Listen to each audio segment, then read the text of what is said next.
this morning. A lot of you are in Europe, so it's already 9 o'clock, and different times around the world. So thank you for joining. My name is Steve Bather. I work for Realize Europe Limited, and we are a consulting facilitation company.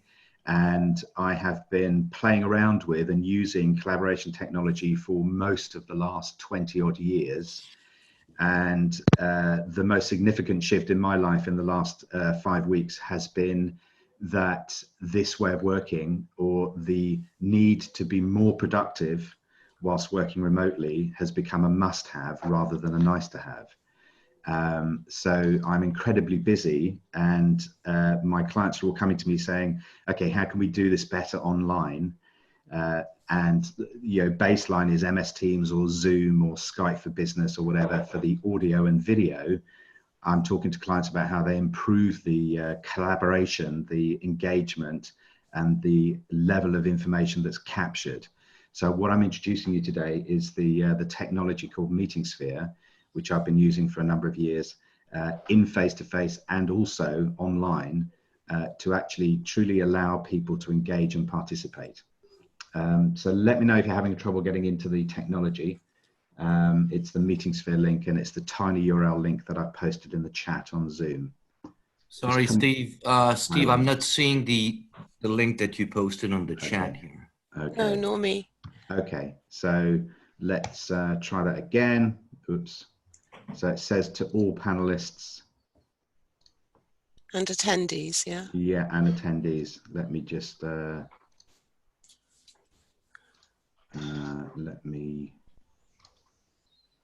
just get the right chat. So, oh, okay, yes, there you go. Yeah, my mistake. Oh, so there you go. Yeah, got it.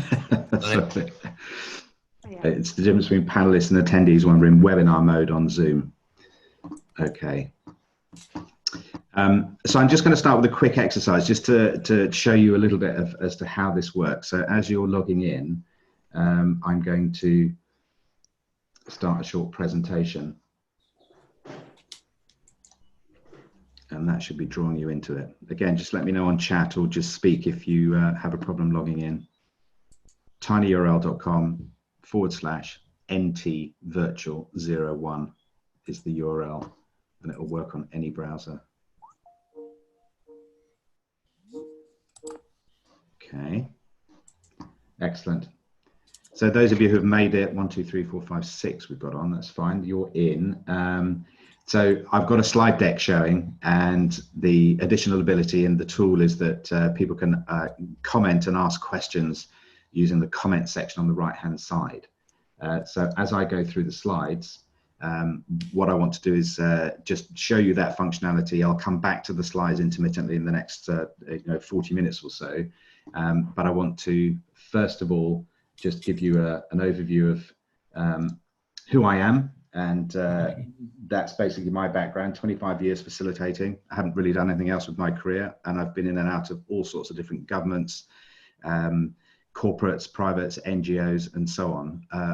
The differentiator that I use is the collaboration technology, or applying collaboration technology in order to shift and change the nature of engagement from participants. So giving people in a room, for example, access to a device, a Chromebook or a laptop, so that they can actually contribute what they're thinking, massively improves the ability for the facilitation team and the owners of the event to see what people really think in the room.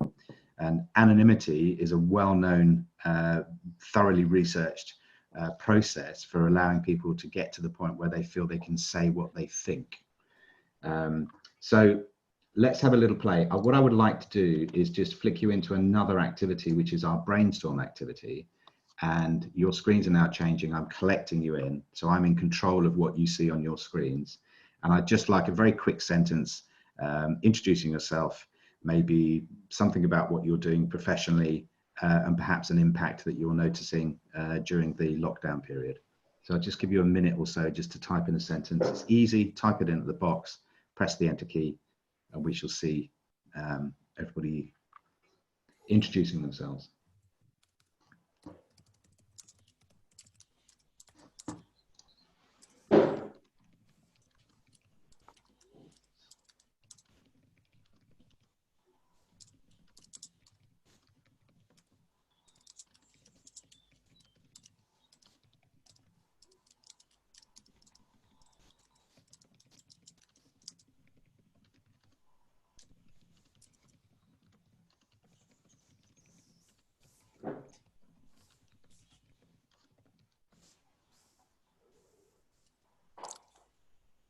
Lovely. Again, you can chat if you want, if in Zoom, if you're having any problems with the technology. Got 8 people in there, so I think you're all in. Thank you. Yeah, we're seeing lots of changes and differences. I'm going to run a little brainstorm in a minute about what we're learning about remote working. It's very interesting, isn't it, that the concept has been around. We've all had, 1 or 2 days where we've been working from home. We've changed patterns. We're looking at travel a lot more. And then suddenly everybody's in this situation where they must work from home or at least work remotely. And that must-have environment, I think, has created a much richer learning environment for us. And, what we're learning, I think, is something that we need to track and understand as we come out of this, so that we can take the absolute beneficial good bits of what we're doing and perhaps build them back into the new normal. Lovely. So you've got some event planners here. We've got some conference organizers and so on. So people preparing for their first webinars. So, I'm delighted to carry on this conversation afterwards if anybody wants sort of specific information about how to use this combination of approach. But what I'm going to do now is just switch into sorry, just do that. I'm going to switch into the another mode, which is where I'm displaying folders on the right hand side, so we can begin to sort data. But what I'd like you to do first of all is just click into those other 2 folders. The top one is called What Are You Learning? And the other one is What Are Our Clients Learning? And I'm looking this way, sorry, because I have another screen working over here. So just a brief, there is some data in there already from a previous session, but I'm just interested in what perhaps you can distill out as a key learning for your pattern of work at the moment and the way you're managing the various different pools on your time and energy, particularly if you're at home like I am with a whole sort of range of people. My older son's here, my teenage son and daughter are here. I have a niece living with us, and my wife and I are sort of working quite hard, but also there's this sort of commune thing going on outside our office, which we tune into once or twice a day with the, and it's quite chaotic. So again, just type in 1 or 2 things about what you're learning and what your clients are saying, and how you're supporting your clients in their learning about how to manage. And I'd be really interested if anybody has managed to have a scheduled event move to a virtual event in this period, as opposed to it just being cancelled. So what are the flexibilities that clients are showing, and how adaptable are they becoming in terms of running perhaps large client or internal events online? Interesting. And you can comment on any of these as well. So on the right hand side, you'll see a little comment icon.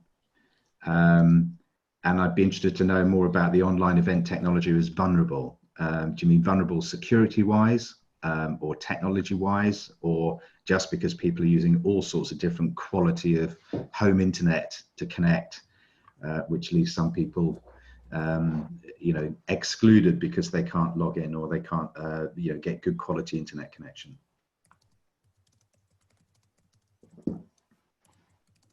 Great. And people adapting training to virtual training and so on. So yeah, good long quick fast learning curves.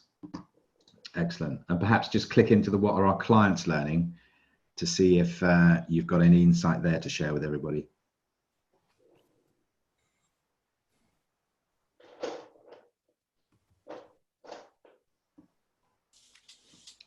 So sometimes when you have 6 or 60 people on, as a facilitator, you get a whole load of data very quickly on the screen, and it's about managing the group to make sense of that data and begin to theme it and create some sort of shape to the data, much as you would with post-its on a wall, perhaps in a room, or a flip chart.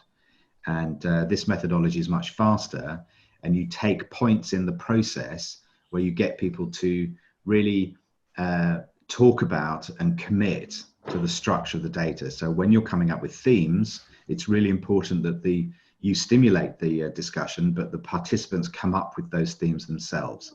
So they have the beginnings of what is ownership of the shape of the data. And of course, because it's of this anonymous input, you're able to see the full range of options and ideas and perspectives from people all in one place. Whereas conventionally, what you tend to get is the people who are willing and able to talk, often too much. And there are a lot of people in the room who perhaps don't find their way of expressing their view or speaking out in a large group. So we're trying to give everybody equal airtime in this process. Okay. Any comments from people, questions, any reactions to that sort of initial way of working as a shift from what you might be doing either online or in face-to-face environments? And I think you can unmute yourselves if you want to speak or type them in. Okay. Okay, so let's move on. I'm going to go back to the presentation, and I want to just give you a quick overview of a very typical event that we ran a couple of weeks ago. And this was a webinar that was meant to be a one-day workshop with something like 80 stakeholders. So it was the UK government's smart energy team who were under a lot of pressure to get their policy and legislation written and approved by Parliament. And as in every country, there is a process of engaging the key stakeholders in that process so they can influence and help manage the quality of policy coming through that process. So it was going to be cancelled, and we persuaded them, because of the work we'd already done in the department, but not with this team, that they should try doing this online. And what this meant was we compressed the entire process into a 2.5-hour webinar, and we gave them access to the technology so that the specialists in the policy areas would then present, and then we go into an online discussion where we captured all the views from the different stakeholders, and I'll show you that in a minute. We had then a process of discussion and sorting of that data so that the stakeholders were able to give the government their considered opinions and feedback. And then we also left the session running for another week before we closed it down. So we're also expanding that face-to-face same time working into an overtime working or an asynchronous way of working, which allowed stakeholders to go away, consider their thinking, perhaps check in with some of their teams, check some data, and then add more to the online session so that they knew that the government were then picking up those advisors and so on. I'm going to come back to the technology and tell you a little bit more about a technology landscape. What I want to come out of this is hopefully to get you thinking more about what is now possible in the remote environment, rather than thinking that you're step changing into this remote environment because you have to. But there's a whole range of opportunities out there where you can enhance and build dynamic and engagement into online working, which actually goes far beyond what is possible sometimes in the room. So the problem we were trying to tackle was get this policy, keep this policy on its critical path, have 80 odd stakeholders participate and give feedback on the emerging policy. We had good support from the people in the team, and they all stepped up. We did a rehearsal. They knew what their roles were. We were very clear about the roles. And what we had is quite a frenetic 2.5 hours, but a really good debrief afterwards, where the learning that they'd gone through was really embedded. So they now have a template and a process that they can use in subsequent workshops. The results of the case study were that we had over 550 verbatim comments from stakeholders. It allowed the perhaps more controversial areas of the policy to be discussed much more openly. then they tend to be in a face-to-face environment, because people don't really wish to say what they absolutely think for fear of perhaps compromising their own company's competitive advantage, or giving away some insight because they're not quite sure who are the other competitors in the room, but they do know that the other competitors are in the room.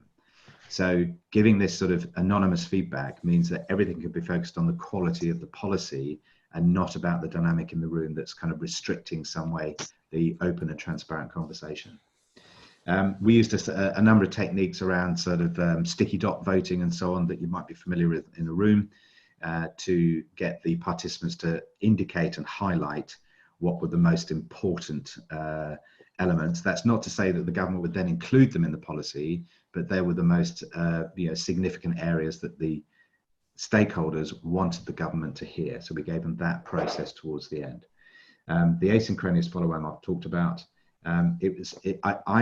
I have to make this process as simple as possible for participants. So as we're doing now, you're directed into each of the areas of the tool and being given clear instructions about what the offer is, what you can do, and then we process the data together. So it becomes much more of an interactive discussion than it would be if this wasn't a webinar and you were signed up to hear me talking. So one of the other big advantages is that there's no need for there to be note takers in the room, because the participants, the stakeholders, are actively writing up their own thoughts and inputting them directly, and everything can come out of this technology as a Word document or an Excel document instantly afterwards. So you have that full report. And the feedback, horrible screen, this is literally a cut and paste from when we asked them what went well. And you can see that the ones that are in bold, which is about a third of the comments,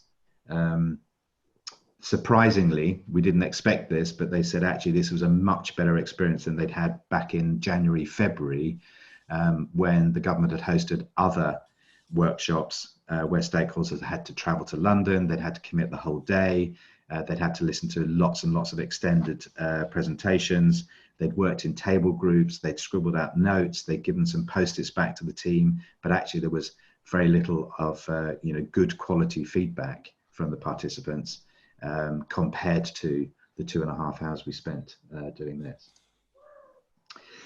So one of the learnings was, and I think this is key when you're managing an event, and those of you who are event managers, there's almost more pressure and more need to be clear about the roles that people should be taking on in a virtual event. So as you would imagine in the room, and you have production teams, you have technical specialists, you have facilitators, you have the liaison with the customer, and so on. All those roles are really, really important. The ones we've identified are these. There are presenters and content experts. So in my case, this was people from the government team who were specialists in particular areas of the policy. They were doing slide presentations. They were also hosting conversations and asking participants specific questions about areas of the policy. There's a facilitator. In this case, it was me, but one of my jobs is to then transfer that experience into the team so that they can do this for themselves 1 or 2 webinars later. So I'm actively trying to transfer the skills in-house, which is the way the enablement of the internal teams do it, because often they can't afford an external facilitator, or they just want to do it themselves. So there's a path for them to kind of embed and transfer those skills in-house. A technographer. So the technographer in this case is the person who's running Zoom, they're running MeetingSphere, they're managing the technology, and they're making sure that everybody is online, they're in the right place, and so on. So they're answering and supporting any technical issues that happen during the meeting. And they're also supporting and absolutely following the facilitator. So when the facilitator asks for an activity to be started, then that automatically starts on the participant screens without any delay. So it's a double act between the technographer and the facilitator. We need somebody managing the team chat, and this, in this case, was a WhatsApp channel where the entire policy team and the production team from the event were online together, and they were managing a sort of a back channel in the same way as you would perhaps in an event using cans. So that's what's coming up next. Are we on track? Is the timing good? Have we got any problems with the participants? You know, how many participants we've got? Are we ready to go to the next activity, and so on? This is all chat that's going on in the background, as you would be familiar with running large events with big production teams. And I also have somebody actually actively managing the participants, the participants chat, so that you do pick up on any issues. You do pick up on questions that people are putting into, say, in this case, the Zoom chat, as well as into the technology, and just making sure that that channel is monitored, because there's nothing more frustrating than you as a participant asking a question and then not seeing an answer or not even knowing whether that's been read. So other learning, don't forget you've got the ability to work asynchronously over time. Focus on, absolutely crucially, the design, good quality design before you go anywhere near technology. What are you trying to achieve? What's the purpose? What's the objectives? And what are the outcomes, the deliverables from the session? If you're not clear about those, as all of you will experience when you're managing a large event for clients, unless you're very clear about what the purpose of the event is and what the experience for the participants should be, it's not worth going anywhere near any design or any further insight, because you need those things embedded and agreed before you can get on to building a good quality design.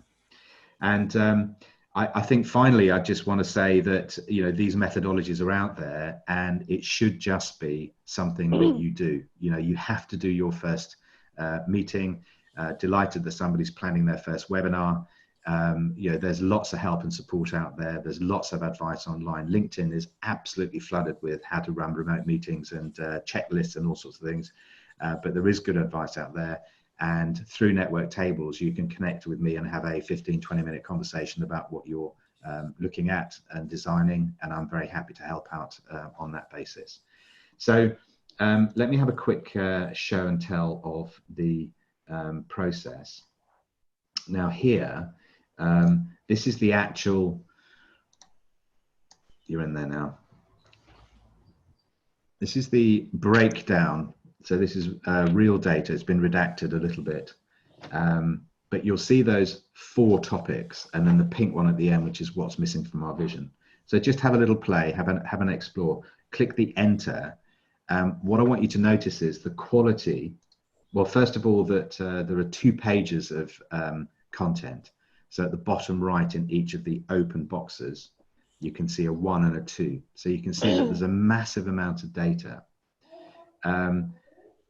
Periodically through the data, you'll see prompts. So a prompt, for example, right at the top is, what actions do you think need to be taken by industry? Then there's another one, which is what actions need to be taken by Ofgem, which is the energy regulator in the UK.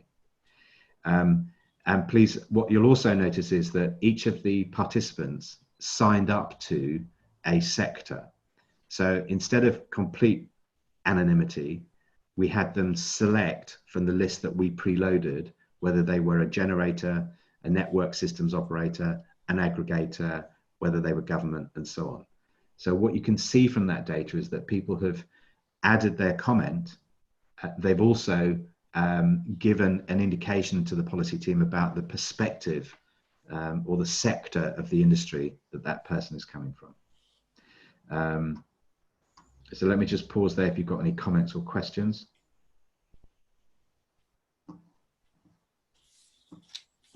Have a good browse through, open up some of the other topics. Okay. So what I hope you're noticing is that the quality of the content, there are very, very few bullet points in there, and these are ideas expressed in full with, you know, sentences, sometimes paragraphs. And what you'll also notice is that there are 4 sticky dots which relate to the colors on the tablets, the topics. And we asked them just towards the end of each of the discussions, which were 20 minutes each. So, you know, 8 to 10 minutes of presentation, 5 to 7 minutes of discussion and capture, and then 2 or 3 minutes of discussion to verbalize some of the issues coming out. And then right at the end, we asked them just to note with the sticky dots, and you can play with these sticky dots. You can click and drag them onto any of the comments. to actually allow the participants just to influence slightly the policy team and say, this, of everything we discussed today, these are the 3 most important points around market facilitation, for example, or the wholesale market. These are the ones that we really want you to hear. Okay.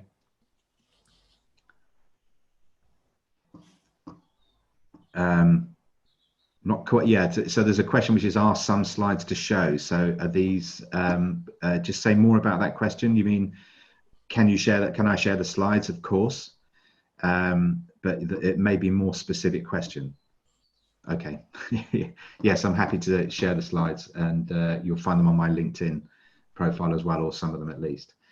Just let me show you one other, 2 other things. One is post, so there's a lot of data there. So post the event, and as I say, we let it run for a week. What I did is I changed the nature of the data to be more suitable for the policy team to then sort through the data and make sense of it.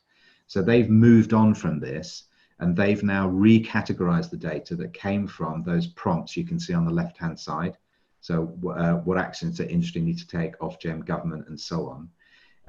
And what they're doing live is they're picking up the data and they're putting it into new categories. The categories might be needs to be included in the next draft of policy, needs to be noted, but is not suitable for this policy, and other topics that they need to build up and perhaps go and check with the senior civil servants and the politicians, of course, as to whether this idea fits with government policy.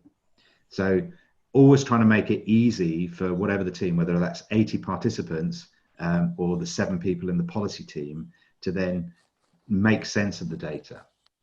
And the tools also allow us to have some pretty whizzy multi-criteria rating. So for example, here's a brief activity that I did with a client the other day, looking at issues and concerns of global priority that we developed, we brainstormed, we categorized into these 9 key threats, if you like.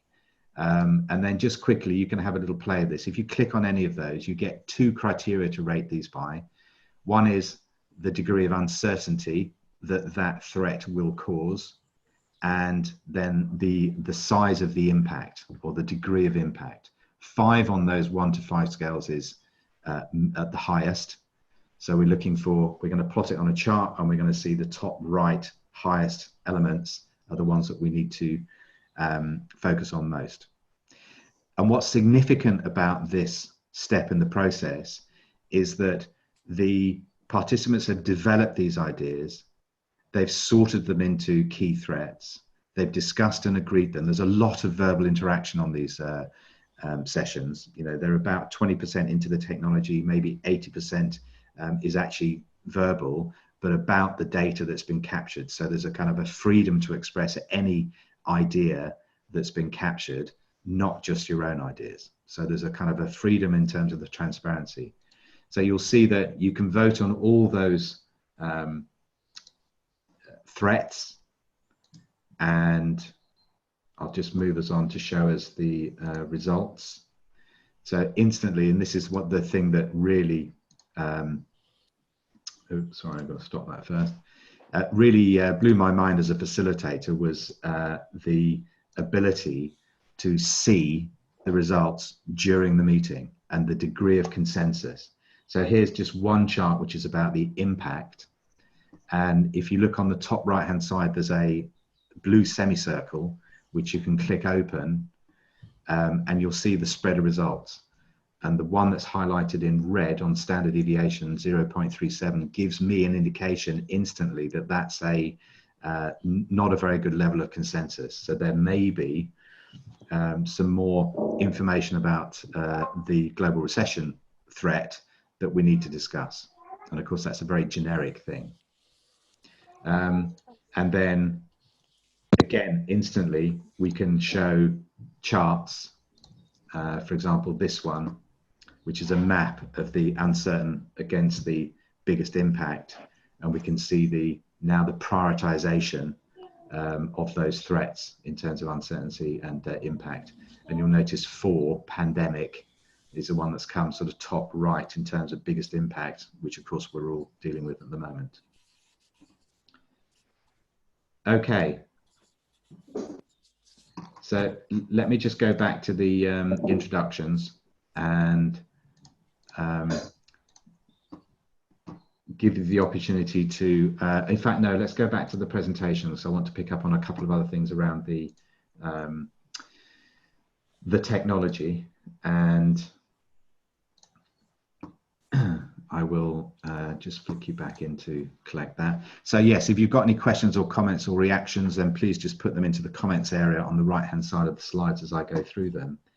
But what I really want to talk about now is what I'm calling there's a huge amount of technology out there, and what I've been trying to do over the years with my colleagues around the world who also work with technology, and there's just been a proliferation of technology. I'm sure you're being bombarded by free offers from all sorts of online collaboration tool providers to say, try this free.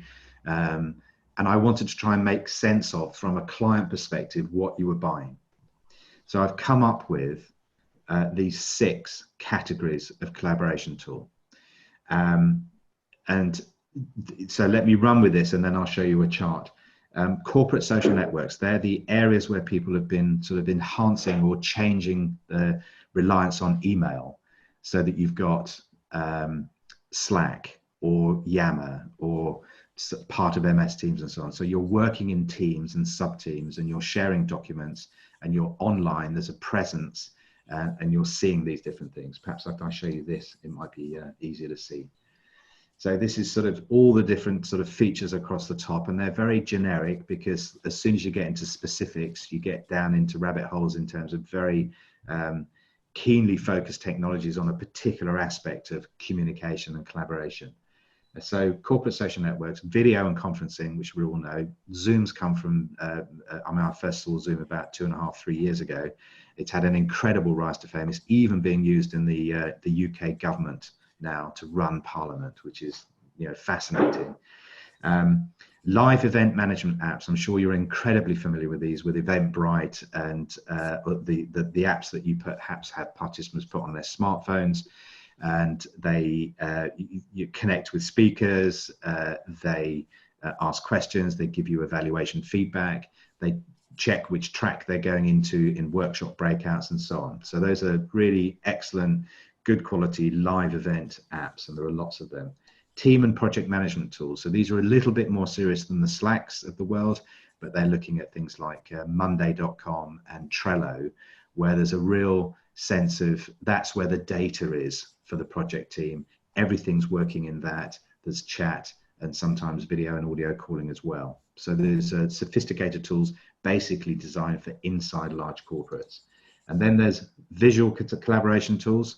So shared whiteboards, often with post-it notes and so on, and people can add content, pictures, text and whatever. And then this whole genre of decision support tools. And decision support tools take the process further, as I've shown some of you today, in terms of the brainstorming, the sorting, the convergence into good quality, high quality decision making and so on. So these tools extend some of the potential from these other tools into that area.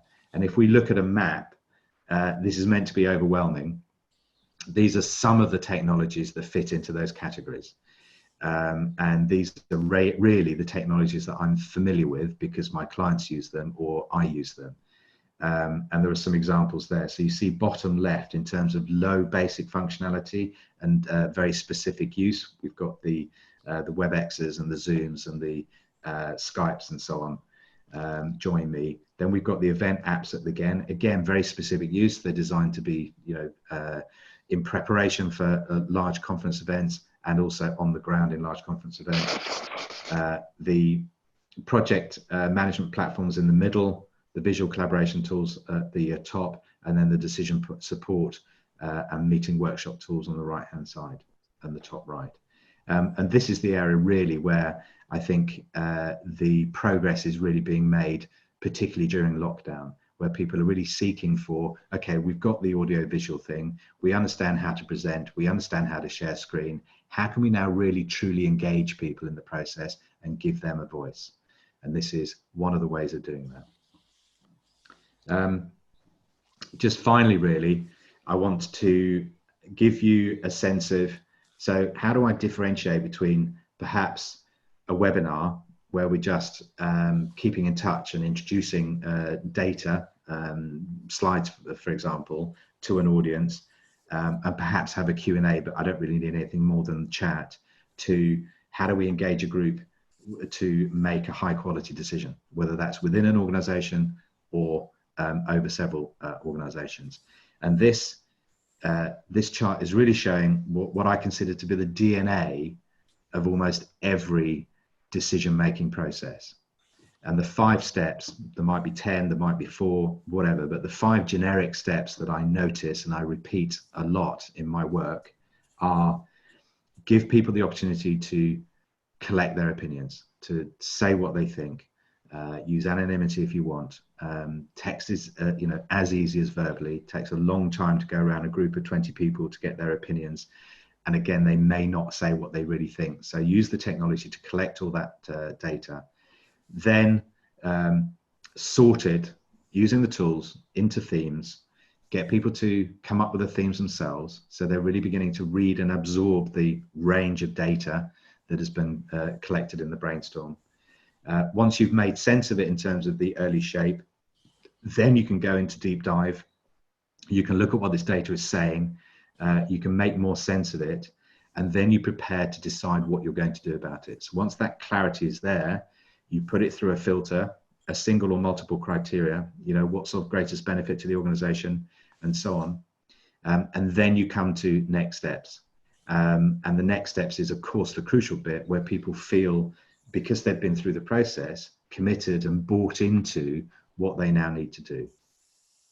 So I hope that makes sense. And in the last couple of minutes, what I'd like to offer you is just the opportunity to reflect, ask any questions, set up some time for us to talk further, or be in contact. But just thoughts and reflections on what you've heard today and how this might apply to you in your current situation, and perhaps onwards when we get back to whatever the new normal is going to be. And I'll just put a new folder up, so you're welcome to add it into there as well. Oh, I need to switch you into that. And I will focus you on that. So yes, just come off mute if you've got any questions. Corinne's just joined us from NetworkTables, just obviously checking out that I'm on time. Yes. So just any questions or reflections from people, you're welcome to add them into the Meeting Sphere tool, or you can put them onto the Zoom chat. Interested in your thoughts. Have I met your expectations? Any questions?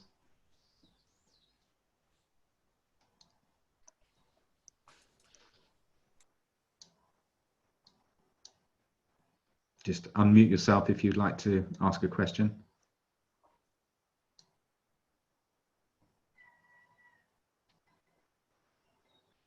Okay. So maybe I'll leave this activity running for a little bit. So for the next hour or so. So if you have any thoughts, questions, be delighted to talk to you further. There are many more examples, and really some very good quality feedback from customers about this experience. And I'm most delighted about the conclusion that people are coming to, which is actually this remote working thing is a really good way of working, has lots of benefits, and we could perhaps do less traveling. We could do perhaps have less reliance on face-to-face meetings and large expensive events. But what are the opportunities for our industry as event managers to make the best use of the combination of those environments, face-to-face and virtual, and how we move back into this new normal, taking some of this learning with us. So thank you for attending. We're out of time, and please be in touch if you have any further questions, or just put them into Meeting Sphere and I'll pick them up later. Thank you for your time.